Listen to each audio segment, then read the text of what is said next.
ISL এর অনিশ্চয়তার মাঝেই আই লিগ টেন্ডার ঘোষণা। আইএসএল আয়োজন ঘিরে অনিশ্চয়তা চললেও এআইএফএফ আই লিগ 2 এবং আই লিগ 3 এর টেন্ডার বিজ্ঞপ্তি প্রকাশ করেছে। 13ই ডিসেম্বরের মধ্যে বিড জমা দেওয়ার শেষ তারিখ নির্ধারণ করা হয়েছে এবং 14ই ডিসেম্বর বিড খোলা হবে। তিনটি বিভাগের জন্য মোট টেন্ডার মূল্য ধরা হয়েছে 6 কোটি টাকা।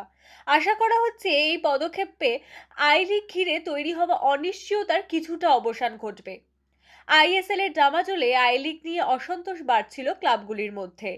ক্রীড়াসূচি প্রকাশ না হওয়া ও অবনমন নিয়ে বেঙ্গালুরু দিল্লির দ্বন্দ্ব পরিস্থিতিকে জটিল করেছে।